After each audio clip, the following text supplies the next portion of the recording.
So this lesson is on defining variables. So we have example 1 here, and what I'm going to do is I'm going to highlight important information that's in this question so that I can use it when answering. Simon is helping to organize a school trip to Ottawa. He needs to figure out the cost of transportation and choose the least expensive bus company.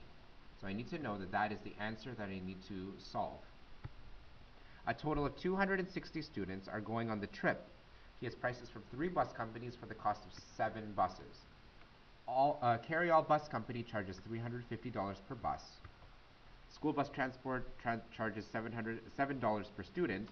Zim Transport charges $500 to cover the cost of all of the drivers, plus $6 per student. So now that I've decided what is the information that is important to me, I can start answering this problem.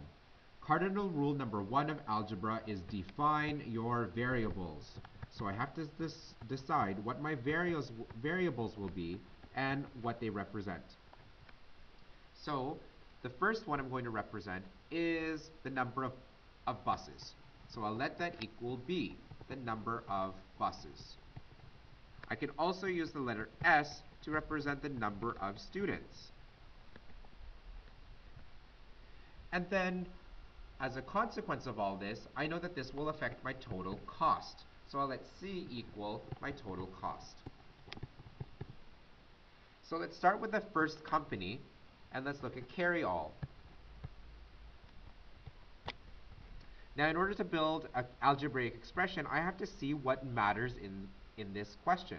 Carry All Bus Company charges $350 per bus. So I do not care about I care about the buses, I do not care about the number of students, and I do care about the total cost. How I relate the three is I figure out that cost equals $350 times the number of buses, so 350B. Now, if I've given a total of 7 buses, if B equals 7 buses, I can then determine that C equals 350 times 7, and that gives me $2,450. For the second one, school bus transport, I see that it's only the students that matter, not the number of buses. So my total cost is going to be $7 times the number of students, 7S. So if S is equal to 260 students, my total cost will be $7 times 260 students, and that will be $1,820. The last one is a little bit tricky with Zim because it has 2 parts to it. It's $500 to cover the cost of all the drivers plus $6 per student. So my total cost will be $6 per student. Then I have to add $500 for all of the drivers. But this doesn't relate to any of the variables. It doesn't matter how many buses I have, doesn't matter how many students I have, I will have to pay $500 for the drivers. So that's $500 with no variable. The reason why there's no variable is because it's constant. I am charged $500 no matter what. So the total cost then, if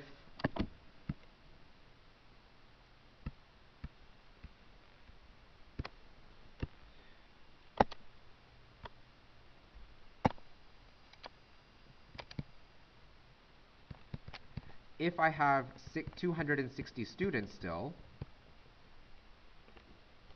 then my total cost will be $6 times 260 students plus the $500 flat rate for the cost of all the drivers. That means my total cost will be $2,060. I now make my conclusion. Based on this information, the least expensive of the 3 is school bus transport. School bus transport is the least expensive option. So remember your cardinal rules of defining your variables, making the algebraic expression, and then solving using if. This is defining your variables for algebra.